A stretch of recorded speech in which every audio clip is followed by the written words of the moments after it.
Welcome to TechSoup Talks. My name is Cami Griffiths, and today's webinar is 10 Social Media Tips and Secrets. Our presenter is Heather Mansfield. And Heather, why don't you tell us a little bit about yourself and your webinar program? Sure. My name is Heather Mansfield. I have a small company called Diosa Communications, and I blog at Nonprofit Tech 2.0 and run various nonprofit org communities that total about 500,000 fans, followers, and friends. And today I'm going to be talking about the 10 most important tips I've learned from using these sites 40 to 50 hours a week for the last 4.5 years. Fantastic. Well, we're certainly happy to have you here and appreciate all the time that you've put into this presentation. I'd also like to thank Chris Peters and Stephanie Parker for helping out on the chat. We have a full house today, so we want to move through the webinar so we've got time at the end for Q&A. So why don't we just get started, Heather? All right, great. Thank you so much. So in today's webinar, before I get into the 10 social media tips and secrets, and those are kind of more like best practices, I really want to lay a context for all the nonprofit communications folks out there of understanding social media and its role and the social web in general, and kind of 3 evolutions of the web today, Web 1.0, Web 2.0, and Web 3.0. So I'm going to start with brief explanations of those and then move into really the 10 most important things I have learned over the last 4.5 years of running social networking communities, promoting nonprofits and promoting my webinars and helping nonprofits use social media. And you might be a little bit surprised by what they are. So we'll try to move through those pretty quickly and then leave about 15 minutes in the end for questions. Let's just go ahead and get started. Now this is the first time I've ever done a webinar where it's just slides, so you might have to have a little patience with me while I figure out the markup tools. And so let's see. I'm showing here, Cami, I'm on slide 7, but I don't see it in the presentation. So is there we go. All right. So first of all, Web 1.0, the static web. I like to define these as your website, your email newsletter, and your e-advocacy tools and Donate Now buttons. Let me experiment a little bit here with these markup tools. So you'll notice Donate Now button right there, email newsletter, the website, and then the Take Action tool. I am very honest with nonprofits about social media and all these fancy new bells and whistles and tools that are out there. Make sure you have your website, your email newsletter, and your Donate Now button in place, working well before you even think about branching out into Web 2.0, which is also known as the dynamic web, or AKA the social web, which I'm not really sure if there's a slide delay, but I'm seeing that. So just double click on the slide and you'll move forward. Okay, there we go. All right, so then getting into Web 2.0. Now this all started pretty much with the launch of Blogger in 2004. This is when things started getting really interesting. You didn't have control any longer. Like on your website, your email newsletter, you have complete control over that content. People aren't going to your website and posting comments and giving thumbs up and having all these discussions. So this era really changed everything. And believe it or not, it's been around since 2004. YouTube came out in 2005. MySpace and Facebook came out in 2005. So we're still fairly new, but well 5 or 6 years into this new era of the web. And for nonprofits, what this will be are your social networking tools. Right? And over here they got to follow us on Facebook, connect with us, and then they have a blog. I almost like to call blogging Web 1.5. Now, what's really important to understand is that all of these new fancy new tools, they're not meant to replace Web 1.0. Your website, your email newsletter, your email advocacy tools if you're doing any, your Donate Now button, those are still the most important tools in your online communications arsenal today.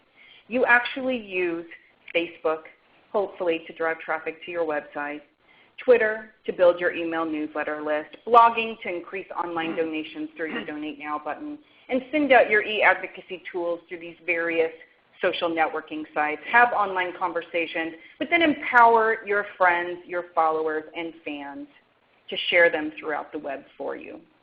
Now, we're already into Web 3.0, and this actually isn't the correct technical term of Web 3.0.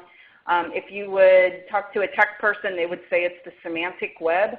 I'll tell you right now, I have no idea what that means. I cannot wrap my head around it, but it's the next big thing. But for the sake of simplicity, I like to define Web 3.0, kind of this next level of web communications, as the mobile web. And this captures everything from Web 1.0, your website, except putting it in a mobile format, your email newsletter, except maybe it'll be read on a mobile device or an iPad, text campaigns, smartphone apps, and Facebook, Twitter, all of these tools, accessing these tools on mobile devices. Now, if you look at this slide, this is actually my mobile website. It looks like it was designed in 1995. But if you go to the next slide and you shrink it, you actually see what that site would look like on a mobile device, in a mobile browser. When you click on any of those icons at the top, they don't go to the desktop version of my Twitter account. They go to the mobile version, m.twitter.com/nonprofitorg. So what's important to understand about this is that as you're building your communities on social networking sites, use them to build also your Web 1.0 campaigns, but understand that you're laying a foundation that's very important for the long-term sustainability of your organization, which is embracing and becoming an early adopter of the mobile web. With that context down, let's go ahead and jump into some of my secrets. And really, secrets is kind of an elaborate term for them. They really are the things that I can sum up after 4.5 years of doing this, where we're at today and what's most important. And I think a lot of nonprofits still tend to view kind of social media as this free tool set, right? We can have our intern do it, or maybe we'll hire somebody, but it'll be unpaid, this sort of thing. And we are kind of entering an era now where it's been around 5 or 6 years where we need to move it up a few notches to make it stand out for the rest. And one of the most important things that you can do right now is invest in a good avatar.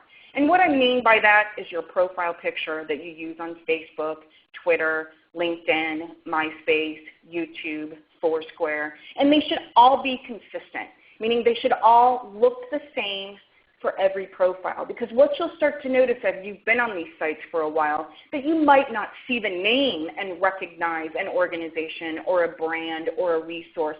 You'll see their logo, aka what I like to call their avatar. So it's really important at this point that you do some of the basics, like have a square avatar. A lot of logos are rectangular, and they don't look good on Facebook. The only place where you need a rectangular avatar these days is on LinkedIn. But if you use it on Twitter, if you use it on YouTube, MySpace, Facebook, it ends up getting cropped. So something like this, the World Society for the Protection of Animals, they literally opened their horizontal logo in Photoshop, expanded the canvas size to make it square, took about 30 seconds. Now why this is important is because anytime you see the World Society for the Protection of Animals in the news feed on Facebook, you don't see a logo that's cropped and messed up. You see a perfectly square logo. Now when you go out on Twitter, you'll recognize that before you even think of the name of the organization. It becomes consistent and visually appealing through all social networking sites. Another option is to take your logo and superimpose it with an image. Now this is a small nonprofit called EcoViva. They're actually based in Oakland. They change out those photos every 3 to 4 months. So they consistently use their avatar, but they make sure that they've got a photo at the top of it so it shows up perfectly square. Now here's an example of what happens if you don't do that.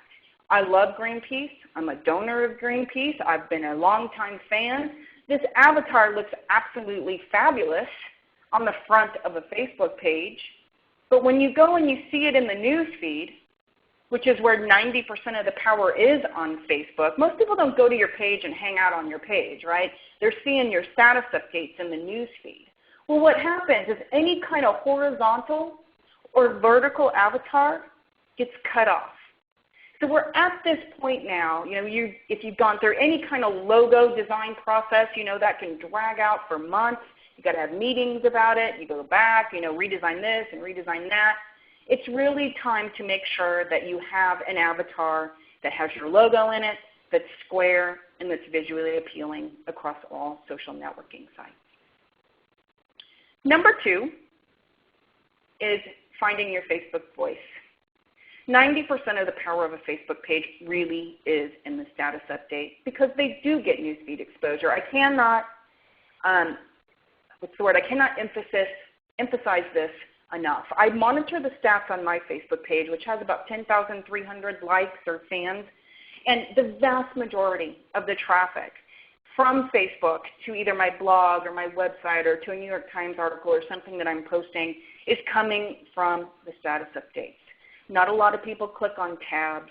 They're not clicking on links over on the left side of your page. Most of that action is happening through the status update and news feeds on Facebook. A really important thing that you need to understand about Web 2.0 is that it's not really about marketing. It's not old school like, well, yeah, we're going to go into Facebook and just post links to our blog and links to our donate page and links to our new press release. It really is inciting and leading conversations online. And one of the best indicators that you're doing a good job of that on Facebook is if you're getting thumbs up and comments on your status updates. I can tell you this, if you're not consistently getting at least, and it depends on your Facebook community size, right? Maybe you have 500 fans, maybe you have 100,000 fans. It'll vary based on fan size. But you should hopefully be getting at least a couple of comments a week and some thumbs up. If you're never getting any comments or thumbs up, then you still need to find your Facebook voice. The good news about Web 2.0 is it's a little bit more laid back, right? If you send out a misspelling or you do an email newsletter that's boring or if there's something wrong on your website, that's really bad in Web 1.0. But in Web 2.0, the online audience is a little bit more forgiving. So you can post things and maybe they don't get any comments or thumbs up. Well, okay, that's not going to work. Let me try something different. So this is the National Peace Corps Association, and they have a really good Facebook voice. Now on my end, it's a little small. I can't actually read what I've hyperlinked there or what I've bolded there in that status update. But notice in every status update, they put some kind of statement. They just don't post a link, like here's the photos, and have a look at the photos. But they always preface it with some kind of statement. It might have an I statement. It might have a we statement. It usually will have a little bit of personality to it, which classic marketing doesn't have a lot of personality. It's just like, here, read our press release.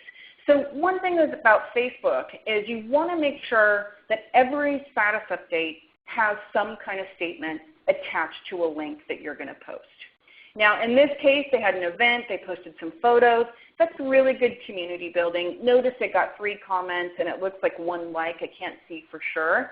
And then down below they do some more photos, and let's look at another case. They've got more thumbs up, more comments, and then when somebody actually posts a comment, they'll go back and reply. What I see a lot of nonprofits do is they'll just go into Facebook, post the link, and then maybe they'll get a couple of comments, but they don't actually go back and participate. And this really is what Facebook is about. You want to make sure that you're posting content that's interesting, and you know it's interesting by the kind of feedback and response that you get from your fans. If you're not getting any, then most likely your ROI is pretty minimal. Now, I love International Development Exchange. They're one of my favorite organizations. I used to work there. But notice the difference. They're doing marketing. They're sending out a link. It doesn't have any comments. It doesn't have any likes. And then the one status update talking about an event where they did post a preface statement, it got a couple of likes. Right? So it's really important to understand that most likely people are tuning out their status updates when it's just marketing. So you want to make sure on that second best practice that you find your Facebook voice. And that translates to Twitter, that translates to LinkedIn or MySpace or YouTube. Every community is unique. Every community has its own tone. Like a lot of people often sense Twitter with Facebook. That is a huge mistake because Facebook is one community with its own rules for etiquette and frequency of posting. Twitter is completely another one. So on this third point is being nice and replying and retweeting on Twitter. And I have to say being friendly and being nice is important across all social networking sites. And what I mean by that is that if somebody says something nice on your wall, make sure you reply back and say thanks. If somebody does something nice for your organization, make sure you acknowledge that on social networking sites. And that requires time. And I tell you, it does require a particular personality of someone that can go in, and take the time and actually want to engage people and participate and be friendly. And nowhere except on Twitter does this whole friendly thing play itself out more. And Twitter, the objective here is, for those of you that aren't using it, is to build followers, right? You want to have people that are reading your tweets, and one of the fastest way to get new followers is to retweet others. And I'll show you that in just a minute. And basically what that means is forwarding other people's tweets. It's an ironic thing on Twitter. The more you promote others, the more it'll come back at you and you'll get retweeted yourself. One thing I see a lot of nonprofits do, or less and less these days, but you want to make sure you don't go on Twitter, and just start, thank you, thank you, thank you, oh, this is great, blah, blah, blah. But you want to make sure that you're smart about what you're retweeting and the content that you're posting, and not being so friendly that you're posting thanks for the retweet 20 times a day, because that's pretty boring. Now, I think the National Wildlife Federation, they were an early adopter of social media. They were on MySpace either in late 2005 or early 2006. And what's ironic is some of those early adopters, Oxfam, National Wildlife Federation, Humane Society, those that were on MySpace 5 years ago, they're the ones that have 250,000 fans today. They've been doing this sort of stuff for a long time now. And Danielle, who works at the National Wildlife Federation, she's probably one of the best. I can count on my hand 5 people that I automatically just think of as friendly community builders and understand this whole concept of, good karma on Twitter. You promote somebody else, they end up promoting you back. It comes right back at you. So I highlighted a tweet at the bottom, where she had retweeted someone else, and I actually can't see it, but the person that she retweeted is this person. And then she retweeted the National Wildlife Federation in return to her followers. So it's really important to understand on Twitter that you just don't go on there and do marketing. And this is probably why a lot of the small to medium-sized nonprofits, they hear like, yeah, we got to get on Twitter, so let's try it. And then they get on there and all they do is market, like, hey, we need a donation, or hey, sign up for our email newsletter, or hey, read our blog. That gets very boring very, very quickly. And Twitter takes time to find your voice. It took me a good 6 months inside of that community until I really realized what it was about. And that brings us to the 4th social media secret. Mix it up. Don't only tweet your own content. Send out content that your followers will either retweet or find interesting. Over time, and by using a few tools I'm going to show you here in just a minute, you will get a sense of what content your particular followers find interesting. And just like on Facebook, if you're not getting any comments or if you're not getting any thumbs up, that's the #1 indicator that you're not sending out the kind of content that folks want. On Twitter, if you're not getting retweeted or you're not getting mentioned, then most likely you haven't found your voice, and as a result, your ROI, your return of investment from Twitter is going to be pretty minimal as well. So for example, let's look at my nonprofit account. Now, if I went on here and all I ever did was talk about myself and talk about my company and talk about my blog, I wouldn't be getting retweeted a whole lot. I mix up my content. So I'll promote a nonprofit through the Nonprofit of the Month. And then I'll promote the Facebook page and promote a nonprofit. And then I'll retweet another nonprofit. And then that nonprofit will likely retweet me in return. So by promoting others, I end up getting retweeted and promoted more often. So it's really important to understand, you might have another nonprofit that works on the same mission that you do, but you'll still retweet them and promote them. Or let's say you're an animal organization that works to, educate people about spay and neutering their pet. And the New York Times comes out with an article, that morning that says, here are some stats on the status of, unspayed and neutered pets in America. Well, you might want to send that out.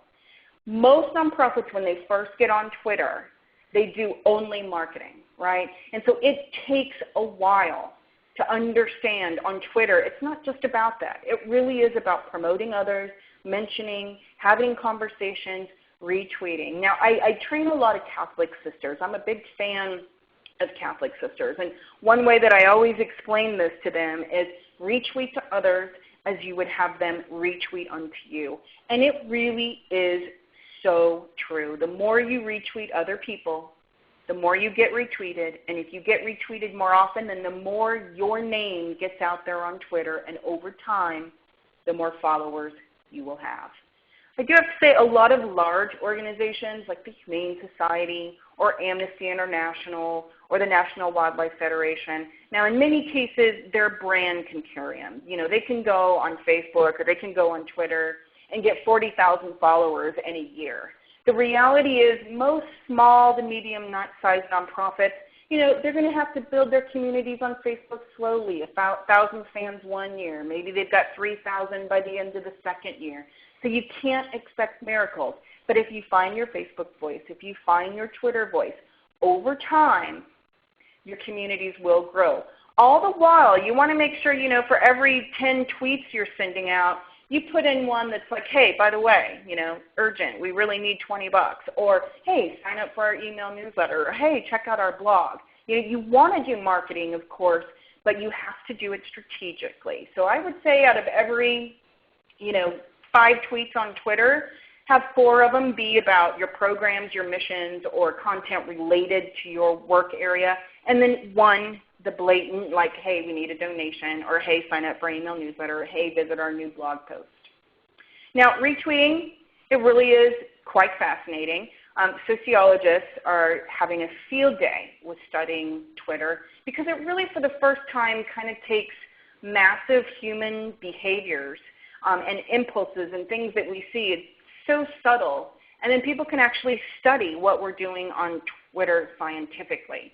And so you'll see some of the most retweetable words are please retweet. Notice the please part. That's what I said about being friendly. You would be surprised how much being friendly will carry you in social media. Top 10 reasons, how to, new blog post, free webinar, new media release, new blog post. Check it out. Please retweet us, Twitter, you, this sort of thing. The least retweetable words are kind of the cliche about Twitter, which people who don't use it regularly, we see the commercials where, the dad's tweeting on the back porch with the son, and the son's sitting right next to him, and he's tweeting, yeah, I'm sitting on the porch.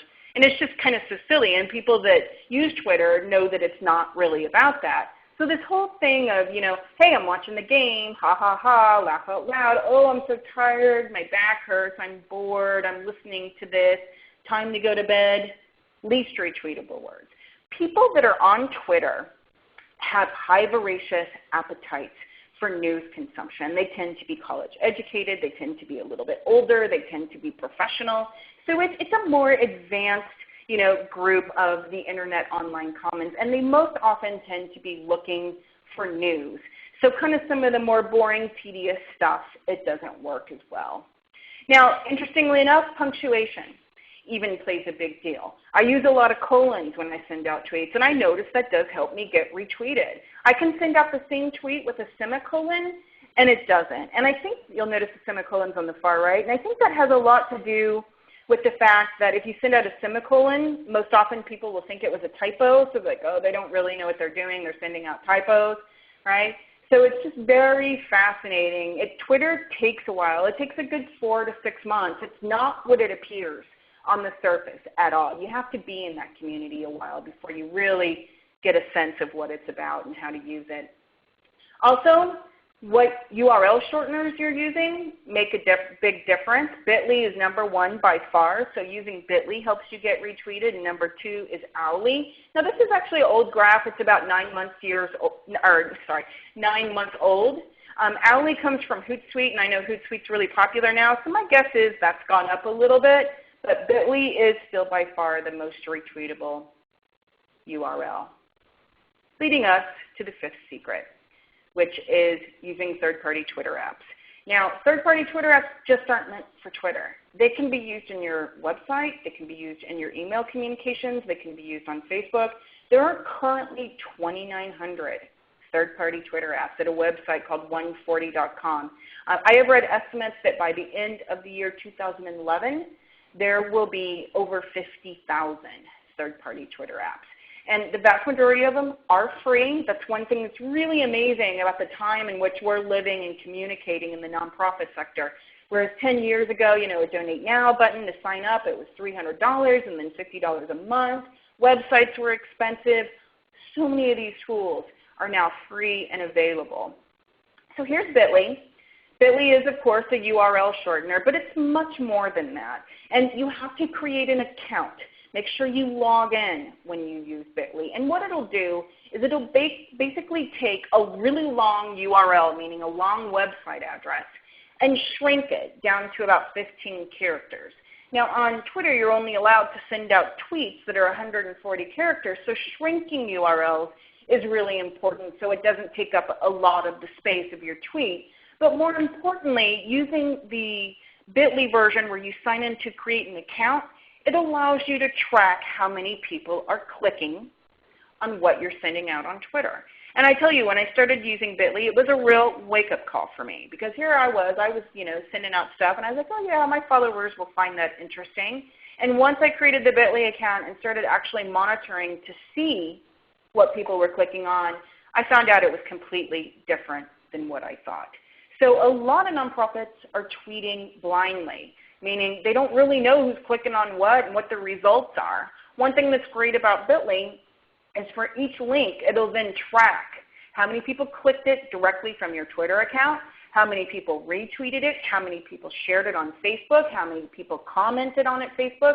And this whole screenshot doesn't show everything, but then it also shows all the people that retweeted it below. It'll show you from what countries, if it was translated into different languages.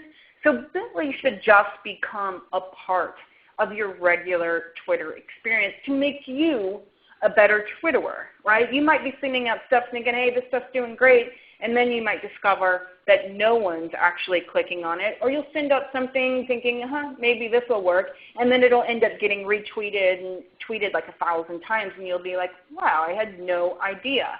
So using Bitly helps you find your Twitter voice. Twitpoll is another one. In general, I have found that people really like polls. It's just kind of a funny thing, answer this question. And so this is one that I sent out. All of these tools are free. You just go to twitpoll.com and you actually log in with your Twitter ID, right? You don't have to create a new account or anything like that. So how many times a day on average does your nonprofit get retweeted? I was really shocked by the results. I can't see it. It's too small on my end in this particular view, but it was something like 70% were retweeted 3 times or less a week. And then another 11% didn't even know what that meant. Like they had no idea where to find out. So we're looking at 80 to 85% of nonprofits not getting retweeted at all. And what that means is that they're not posting the kind of content that their followers are wanting. So when they're only growing by a couple of new followers a day or a week, it might have to do with the fact that they're tweeting blindly, that they haven't really found their Twitter voice. Another fun Twitter tool, third-party app, is something called Bubble Tweet. This is the Chronicle of Philanthropy. They were announcing a contest, and it'll basically allow you to film using your camera on your computer, a little 30-second, 45-second clip, and then you can put it on the home page of your Twitter account. You might want to use this on a special campaign day, or maybe you're an organization that works with refugees and you want to do something from your executive director on World Refugee Day. But of course, use it sparingly, right? We all know how annoying it is now to go to a website and it's playing music or videos start talking at you. So it's the same thing here. You want to use this sort of thing sparingly, where people go to your Twitter account and a video pops up in a little bubble. But every once in a while it's a new twist and it's a fun way to use Twitter. And we're only covering 4 of the current 2,900 third-party Twitter apps. Another one's TwoGov for any of you organizations out there that do advocacy work. This one's really interesting. You can sign up and then you send out a tweet and you use a hashtag. And when people use that hashtag or mention 2Gov in their tweet, it automatically compiles everyone. And then if they've entered their location on their Twitter account, and you log in and you enter your city and state, once a month, this organization or this group will then send the senators and all the congresspeople and the president, everyone on Capitol Hill, how many people sent out tweets supporting such legislation or against such legislation. So if you're an advocacy organization, that's very much kind of a little bit of advocacy 3.0 right there, the basis of it being born, so you definitely want to check that one out. Now, a sixth tip, and I'm going to go through these last four pretty quickly to make sure we have time for questions. And this might seem a little cheesy, but it's so true, is use inspirational quotes and powerful stats everywhere on social media. It is guaranteed. I guarantee you, you will get retweeted, you will get thumbs up, you will get comments. Right? I mean, a lot of us maybe, we don't want to promote or don't want to do quotes because it's like, oh, that seems so cheesy. I've heard that Margaret Mead quote 1,000 times. But people eat it up on the online cons. They love it. Anytime I post this one by Alice Walker, Activism is my rent for living on this planet, that'll get retweeted a minimum of 50 times. So that means 50 people on Twitter are sending out my Twitter ID to anywhere from 1,000 to 100,000 people. Quotes work. Stats also work. I log into Twitter a lot. I only follow nonprofits, and currently it's about 25,500 of them that I've been able to find on Twitter. And I have to log in every day and try to find interesting stats that nonprofits are posting, and the vast majority of them are not at all. They're mostly doing the marketing thing, right? So I have actually a difficult time finding tweets from nonprofits that are using stats that I want to retweet, but nothing works more often in terms of getting retweeted or comments or thumbs up than stats related to your organization's work. So for example, 1 in 4 girls is sexually abused before the age of 18 in the United States. That's shocking to people. So that wakes them up. And then it sends a link to this organization's website who's working against childhood sexual abuse to the stat and the information where people can learn more about that. Another one, the third one, the truth will set you free, but first it'll piss you off, Gloria Steinem. Don't be afraid to rock the boat a little bit, right? I mean, I remember I posted that one a couple weeks ago, and I had actually never said anything on Twitter, like piss me off or get mad or anything like that. I tend to be a little cautious, and I was shocked. 100 people retweeted that. So don't be afraid to rock the boat a little bit. And then another one that always gets retweeted quite a bit, let's say you're an animal organization or an environmental ocean organization, you got a plethora of stats that you can find. 73 million sharks are killed annually for shark fin soup. And then it links to a video that shows shark finning with a great big donate button on it that says, donate to help stop this. Definitely think about your organization, your mission, your program, and just regularly, consistently, on a weekly basis, come up with like a stat or a famous quote that you can alternate between Facebook and Twitter and MySpace or even Foursquare. If any of you are using Foursquare, stats work really well in Foursquare shouts. So social media tip number 7, and this is one I have to say was a big eye-opener for me. I was a reluctant blogger. I only started blogging 10 months ago. I was like, oh my gosh, there's like something insane, like 133 million blogs out there today. I was like, the world does not need another blogger. There is enough blogs. I was absolutely so wrong.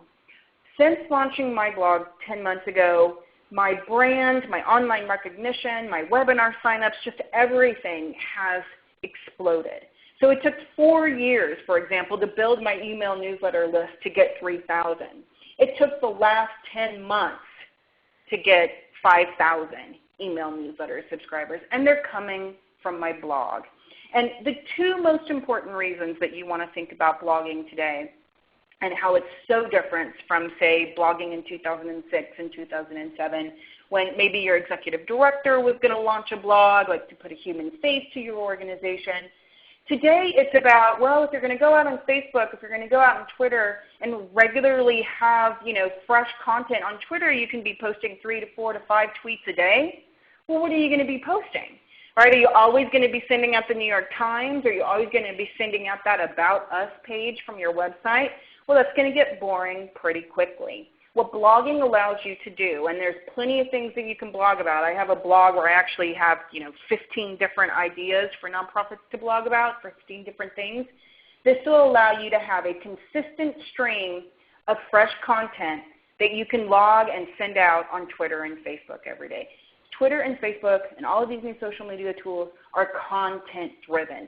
So if you're an organization that maybe only has a 30-page website, then you got to start getting creative about what you're going to send out on Twitter. The great thing about blogging is you can send something out, but let's say, for example, going back to that analogy or that idea of the New York Times, writing a story about spay and neutering your pet.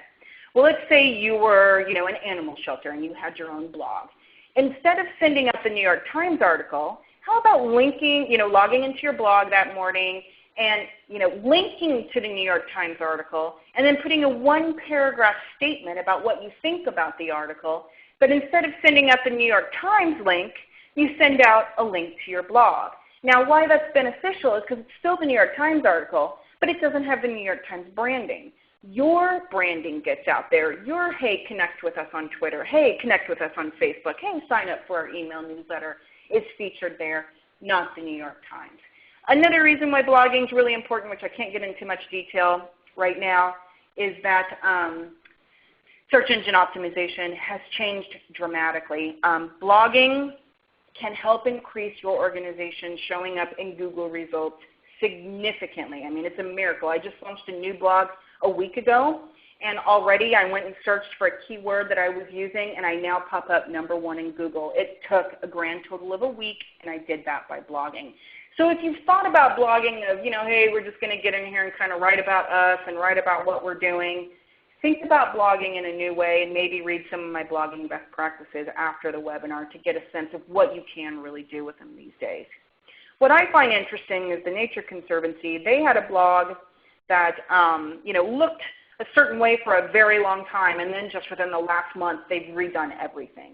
Now I want you to notice on their blog, so instead of sending out articles about the Gulf oil spill from news outlets, they're making their own news, and they're sending out that Gulf oil spill, building the Ark of Recovery post everywhere on Twitter and on Facebook. And then it has the share us. And then you'll notice in the upper right, hey, become our fan on Facebook, connect with us on Twitter, subscribe to our email newsletter list.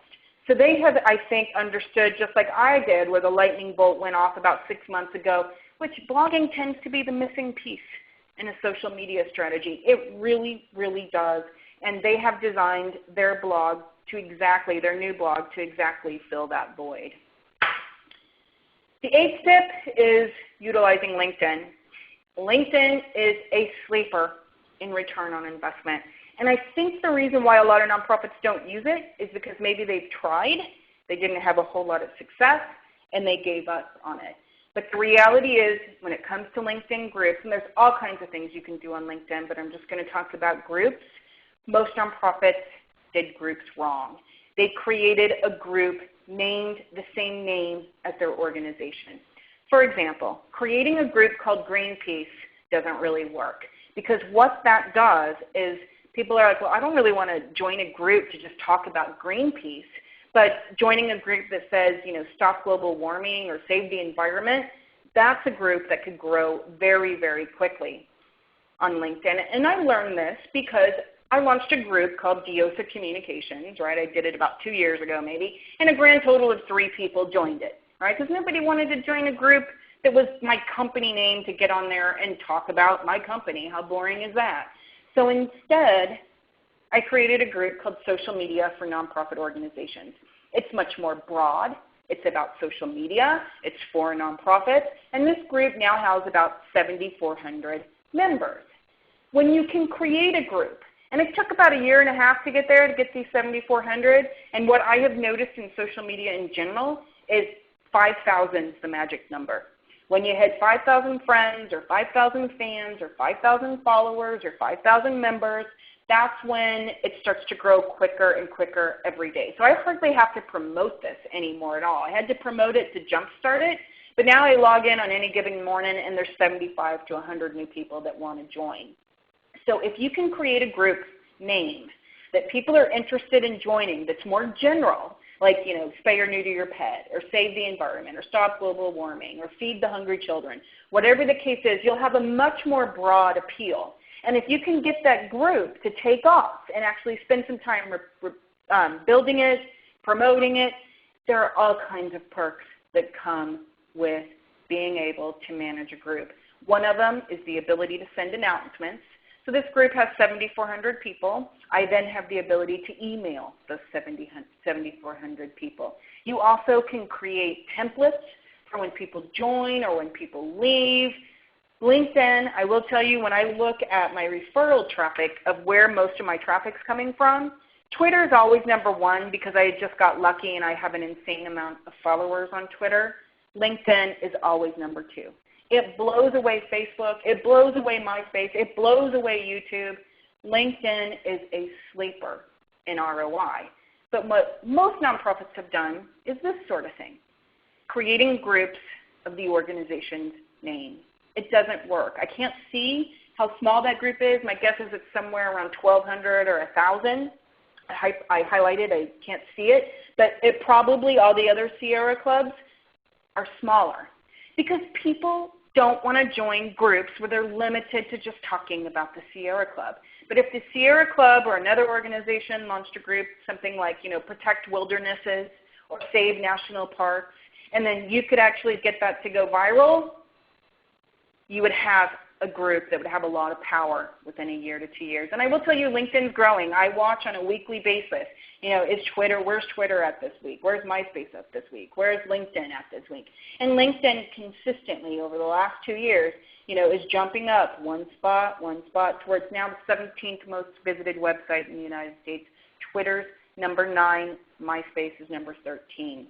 So for example, if the Sierra Club would have created a group called Green, or Green Living. I'm not sure how many members are there, but my guess is it's somewhere around 80,000 if I can remember. That is a very, very powerful group.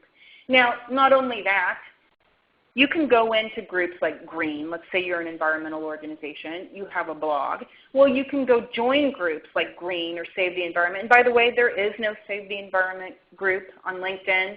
There is no Spay and Neuter Your Pet group on LinkedIn. There's no Stop Global Warming. So it's carte blanche there of whoever wants to do it first. But if you do, if you are an environmental organization, for example, you can join a group like Green and then go post links to your blog and participate in that community to promote your blog and your organization. Social media tip number 9 is you got to know HTML. You have to know basic HTML. From what I can tell, about 10% of nonprofits know HTML enough to be able to add Donate Now buttons and email newsletter boxes to their Facebook page or their blog. It will make or break your social media ROI. So what I mean by that is if you look at my Facebook page and you see all those icons over on the left, Twitter, LinkedIn, MySpace, WordPress, YouTube, Flickr, that's the static FBML app on Facebook, and that's HTML. It looks more difficult than it actually is. There are online tutorials. I teach it in my webinars. You can take a class, but you have to learn HTML to take your social media campaigns to the next level. And I have to say we're there. Like, it is time to take social media campaigns to the next level, meaning, we got to think about maybe hiring somebody 5 hours a week, or we got to hire somebody to design our avatar. We got to make sure, our social media person knows HTML and is properly trained. You don't want to wing it at this point. And that brings up an important point about blogging.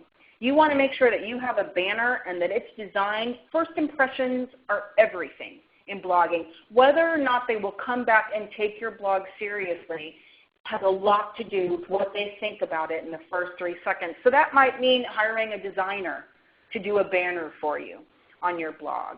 Now you'll notice I have highlighted there, subscribe. Oh, I keep forgetting I have this fancy thing here. Subscribe to Nonprofit Tech 2.0. Well, that's HTML.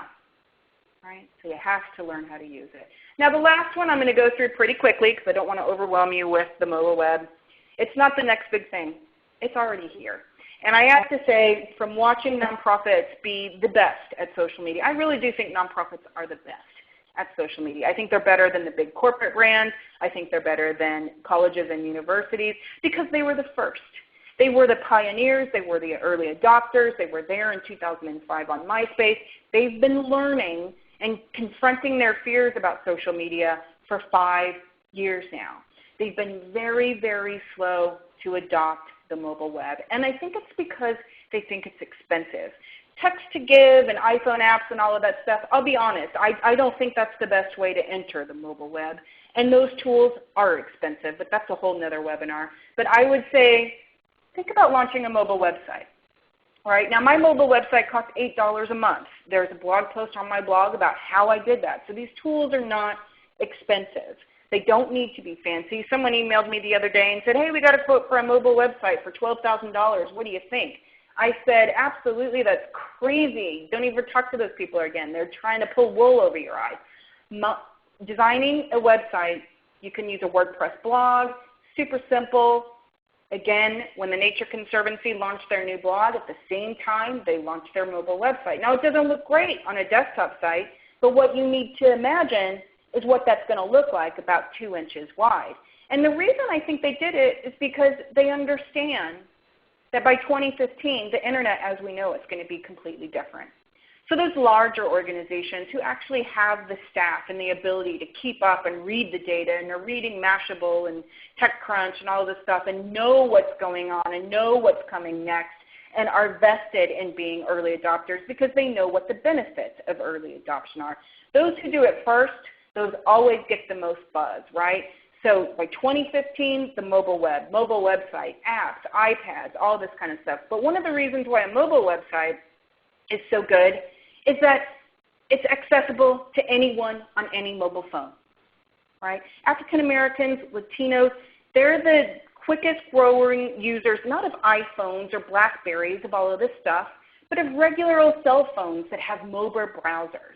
So when you get into issues of apps and all of these fancy tools, you might be getting into an issue where not everyone can access it because perhaps of background, societal background, or income level, that sort of thing. Texting, you can use Textmarks to launch a campaign for free. I just wrote about that 2 days ago. It's on my blog. Social networking on the go, right? This is the Humane Society. Last year, they sent tweets live from the seal hunt. Right? Now, that was a game changer. They had been reporting about the seal hunt for years, but after the fact, after coming back and taking the awful pictures and posting them in an email newsletter. This time, they did it live while it was happening, video and photos. It was a game changer. It made me give to save the seals. And an early adopter, Foursquare. You're going to check that one out, and there's a good chance your organization might already have a profile in Foursquare. Again, just in the interest of time, I see we only have 9 minutes back. I don't want to get into details. But on that 10th point, just make sure that you're thinking, even if you're not ready for it, you don't need to make a move right away. But Facebook Mobile is now growing faster than Facebook Desktop. YouTube just launched their new mobile site yesterday, and the tools are affordable. The web is fundamentally changing once again right now from Web 2.0 to Web 3.0. So how about some questions?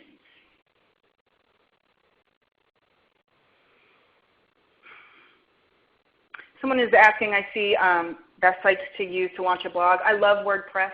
Love, love, love WordPress. Cannot recommend it more than anything. I also use it as the content management system for my mobile website. Right? So I pay $8 a month to design the site and add images and all that, but I actually go into my blog to update it. $8 a month for the mobile website. Texting using Textmarks is free. So for a grand total of about $100 a year, you can launch a mobile website and a text messaging campaign. I come from a background of pulling off miracles on about 20 cents, right? I've worked with small nonprofits. So I'm just not one that looks at the tools that are $1,000 a month or that sort of thing. I really put a focus on how can I pull this off with the least amount of cash possible. Let's see, boy, lots of questions. Here's a good one. How many times per day, a week, should we update Facebook? I tell you what I've learned about Facebook, and it took me a while. It actually took me longer to find my Facebook voice than my Twitter voice, and sometimes I still think I don't have it. That is a hard community. What I have found on Facebook is less is more. You can get away with 2 status updates a day, but if I were you, I would do 1 in the morning and 1 in the afternoon. What I have found works best for me is actually 3 to 4 a week. So on Monday afternoon, I might do 1, and then on Wednesday morning, I might do another 1, and then maybe Thursday afternoon. And then on Saturday morning, when people, are a little bit more relaxed and they're not rushed and they're waking up and they're having a cup of coffee, a Saturday morning is actually a really good time to send out a status update on Facebook. I think if you send out too many, particularly if they're not good, your status updates have to be good on Facebook. Whereas on Twitter, you can send out 6 or 7 a day as long as you spread them out throughout the day, and maybe 3 of them are really boring. People will forgive you of that, or they won't see it. But on Facebook, you got to make sure you got top-notch status updates. So if you're going to be posting, more than 1 or 2 a day, make sure that it's good content. And again, I think the big brands, the nationally and internationally well-known nonprofits, have a completely different experience in social media than the smaller to medium-sized. Humane Society, everybody loves the Humane Society, or at least most people do. They want to hear about happy stories of kittens and puppies. So I can see the Humane Society in my newsfeed 4 times a day and not really get too annoyed, even though sometimes it is too much clutter. But I won't unfriend them, or I won't unfan them, or I won't hide them. But if it's a smaller nonprofit and it's just kind of marketing stuff and it's us, us, read us, we're so great, blah, blah, blah, I will definitely, unlike pretty quickly. So when it comes to Facebook, I go on the side of caution, 3 to 5 a week, spread out. Let's see. Community, that's a tough one. Someone is saying our nonprofit name doesn't define itself. We're a conflict resolution organization, but our name is Community Conferencing Center.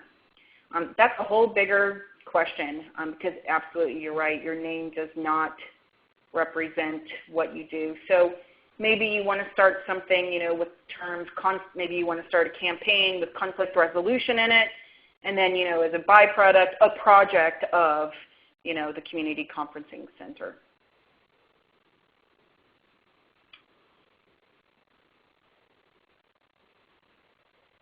And then another question was, well, we have, a news section on our website, and do we still need to launch a blog? Well, the first question that comes up is, I hope that on your news pages, you can still use news as long as 2 things are there. 1, connect with us on Facebook, follow us on Twitter. You've got icons to all your social networking profiles. Because I tell you, I have them on my website. Nobody clicks there. People, when they go to my blog and they see the I statement, and this is Heather, and this is what she's thinking, they either agree with me or they don't, but nonetheless, they want to fan me on Facebook to see what I'm going to say next. And that's that kind of casual person voice that blogging allows you. I don't know if on your website you particularly are comfortable with using I, we statements. Either way, just make sure if you're going to use news that you've got that connect with us on Facebook, follow us on Twitter, check out our YouTube channel, and most importantly, subscribe to our email newsletter list.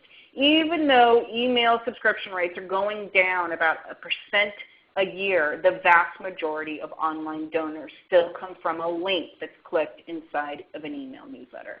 So it's really important. Another thing that's important is on that blogging component on the news section is, can people comment on it, right? So if they can't comment on it, then that's not a blog. It doesn't work the same way you would need a blog. Well, that is about as much time as we have. Maybe there's just one more question. Sorry, I had my line got muted. I meant to ask you some questions, but you had answered a lot that had lined up. But we do have many, many more questions that aren't being, that we won't have time to answer today. But Heather, thank you so much for this great presentation. Sure. And again, folks, we have a forum topic started in our community forums. And we'll be posting some of your questions here that we've collected there and have them answered. So check back. I'll send you the link shortly.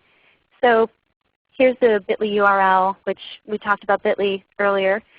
This will bring you straight to that forum topic that you can post your question to. If you're new to TechSoup, we've got much more than just webinars. We've got donated software from organizations, companies like Microsoft, Adobe, and Symantec. We've got articles and a blog ourselves, as well as our community forums, and we post upcoming events. So I'd like to tell you about a couple of upcoming webinars. We are planning one on WordPress and talking about some different CMS tools. But here are two that are planned for the week after next: tips and tools for technology planning, as well as business planning for nonprofits and libraries. So hopefully you guys can join us for those, one of those webinars. And we would like to thank ReadyTalk for their sponsorship of this webinar series. This webinar is made possible by ReadyTalk, which has donated the use of their system to help TechSoup expand awareness of technology throughout the nonprofit sector.